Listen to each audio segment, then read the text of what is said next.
오늘 우리에게 주신 하나님 말씀은 출애굽기 15장 1절에서 12절입니다. 이때에 모세와 이스라엘 자손이 이 노래로 여호와께 노래하니 일러스되 내가 여호와를 찬송하리니 그는 높고 영화로우심이요 말과 그 탄자를 바다에 던지셨음이로다.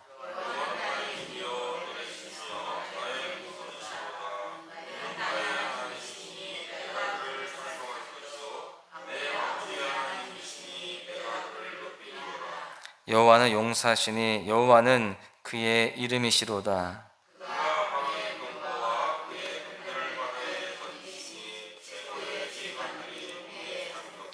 깊은 물이 그들을 덮으니 그들이 돌처럼 깊음 속에 가라앉았도다.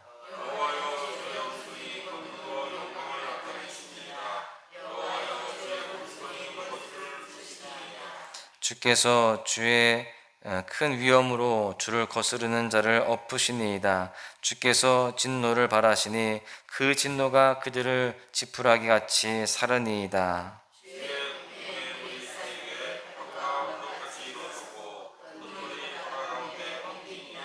원수가 말하기를 내가 뒤쫓아 따라잡아 탈취물을 나누리라. 내가 그들로 말미암아 내 욕망을 채우리라. 내가 내 칼을 빼리니 내 손이 그들을 멸하리라 하였으나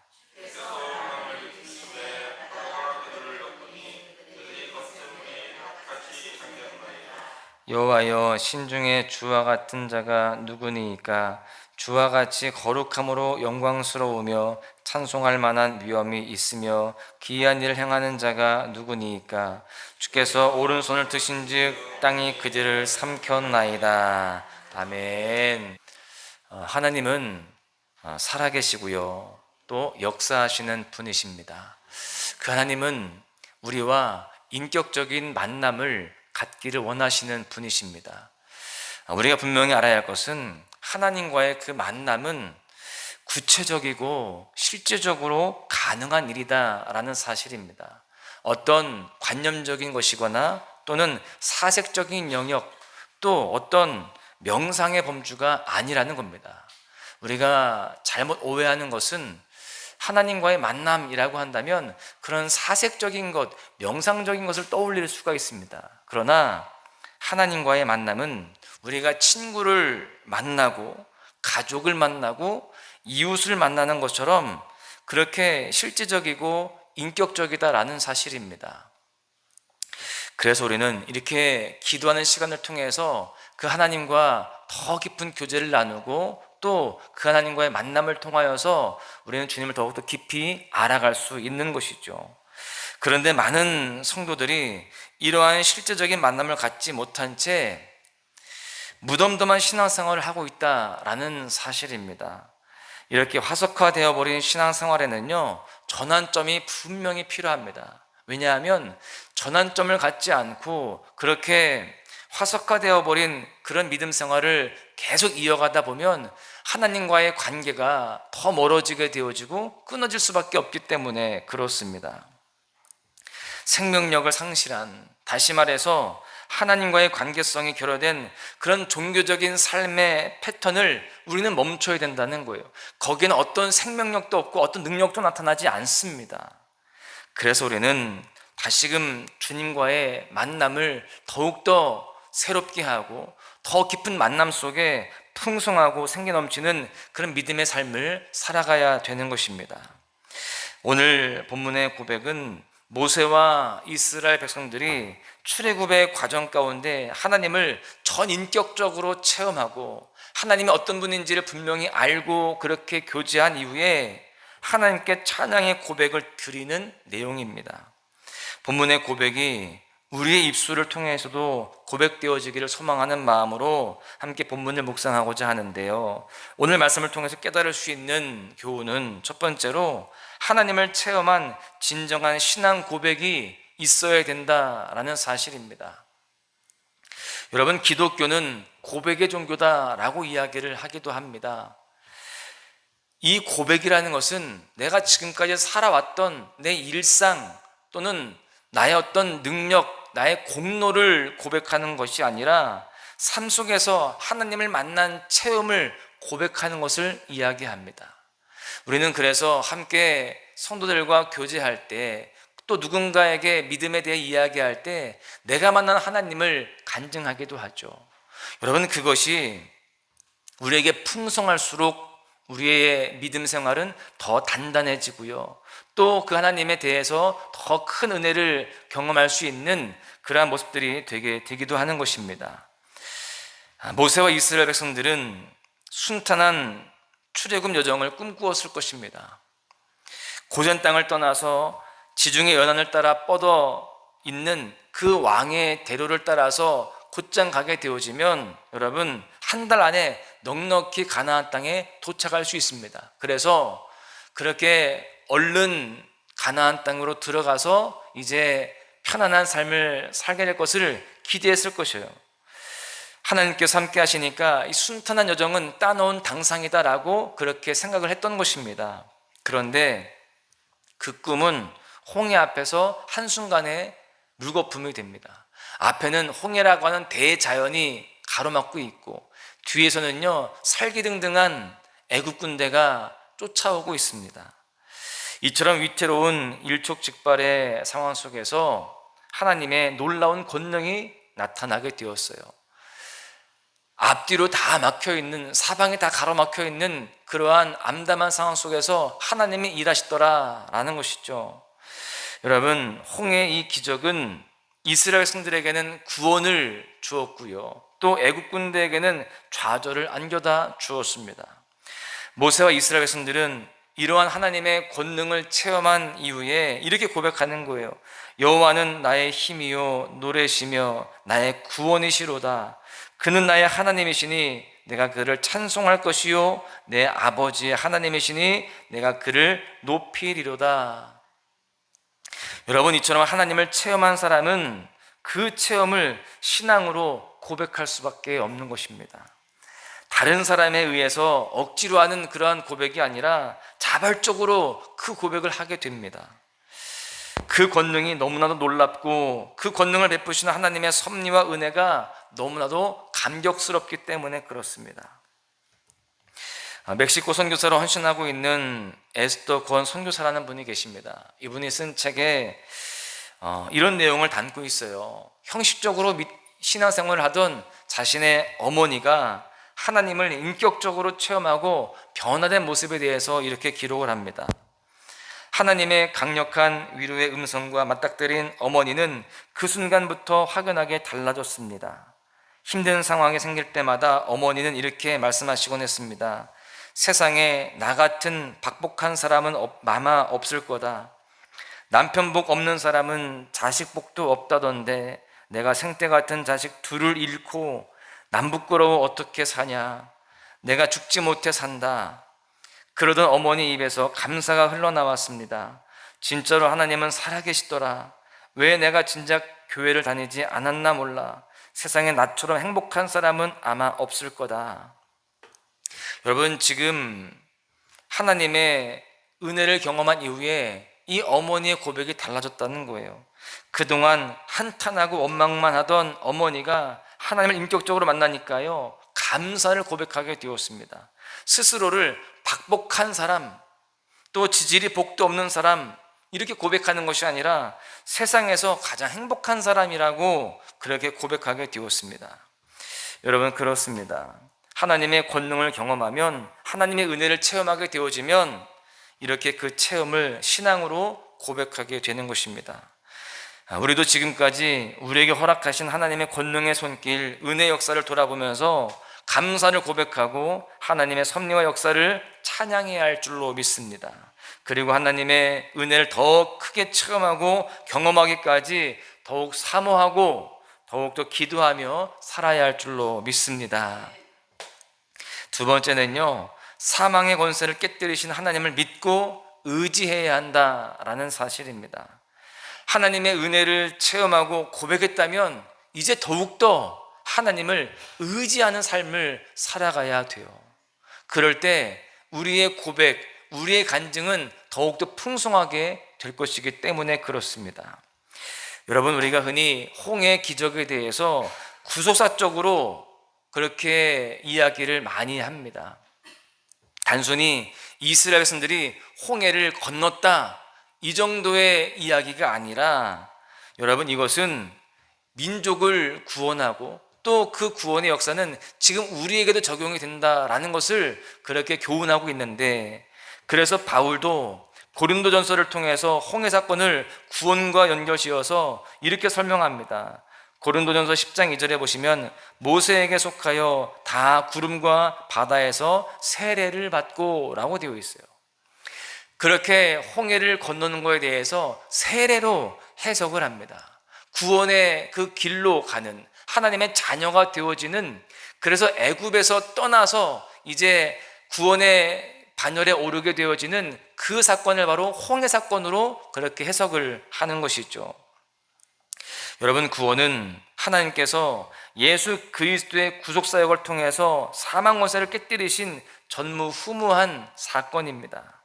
우리는요, 모두가 다 원죄를 가지고 태어난 죄인입니다. 그래서 우리는 나도 모르게 죄를 범할 수밖에 없는, 우리의 생각과 삶의 태도에서 죄가 드러날 수밖에 없는 그러한 연약한 존재들입니다. 그런데 예수 그리스도의 구속사역으로 인하여서 그러한 부족한 우리이지만 새 생명을 얻게 되었고 죄의 결과인 영원한 사망으로부터 해방되게 되었습니다. 십자가에 달려 죽으시고 사흘 만에 부활하신 예수님을 통해서 만천하의 사망 권세를 완전히 깨뜨리셨음을 여러분 선포하신 것입니다. 그리고 이 선포는 홍해 사건을 통해서 이미 예견이 된 겁니다. 이것이 바로 상징적인 의미가 되는 거예요. 하나님께서 중무장한 애굽의 군대를 홍해 바다에 수장시키신 것이 바로 그 증거입니다. 보면 4절에서 6절에 보십시오.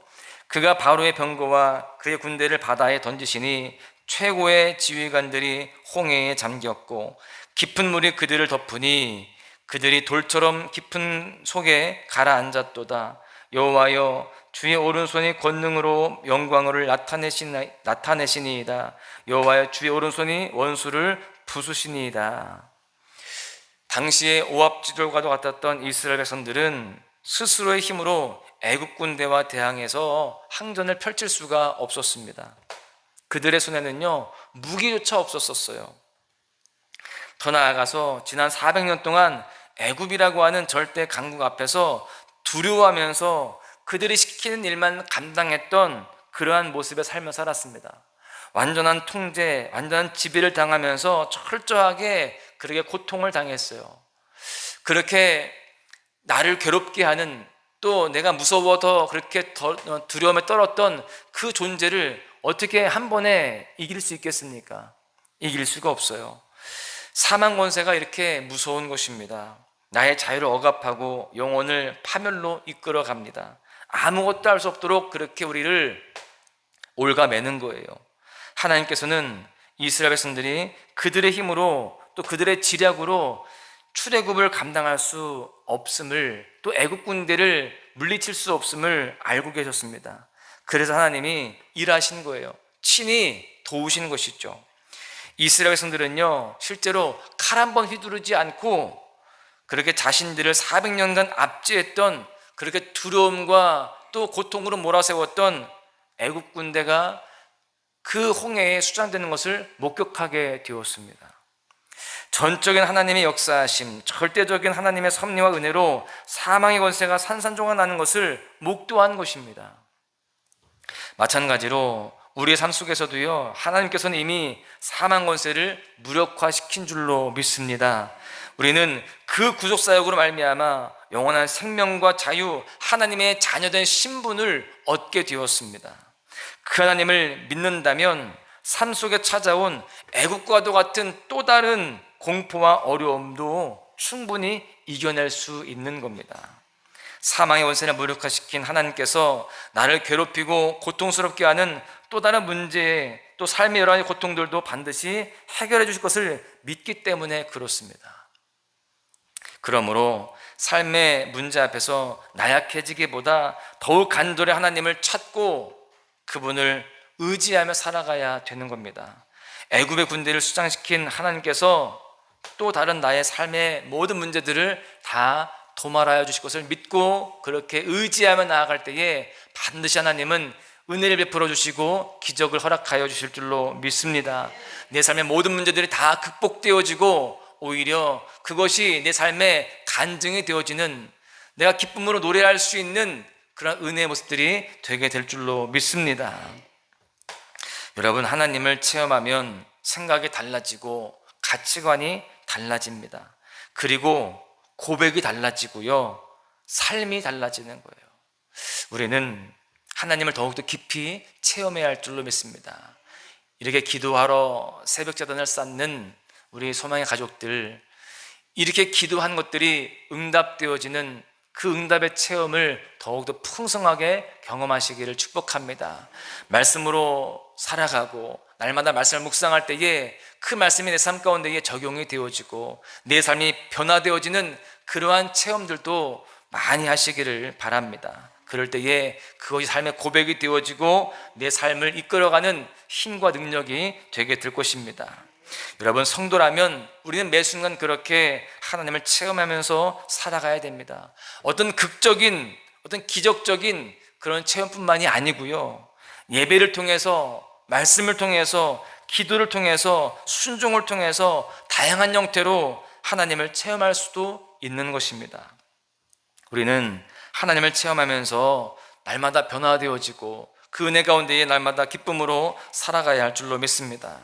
그 하나님께서 사망의 권세뿐만이 아니라 내 삶 속에 불현듯 찾아오는 또 다른 고통의 문제, 내 힘으로 해결할 수 없는 삶의 난제들도 다 반드시 해결해 주실 것입니다.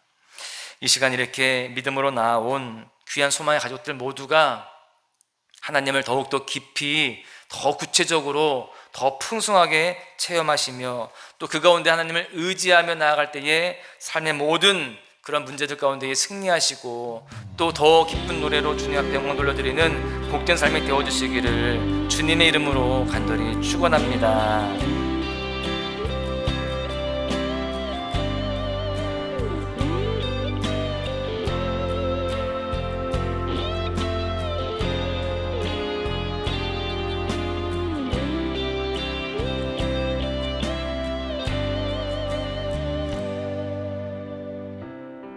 기도를 멈추지 마라. 눈앞의 상황이 마음을 눌러도 원망치 마라. 너의 입을 지켜라. 저들은 너의 입을 보고 있다. 마음을 뺏기지 마라. 내가 널 도우지 않는단 소리에 너의 모든 게 불리해도 너는 기도를 계속해라. 너 기도를 멈추지 마. 내가 너의 그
걱정돼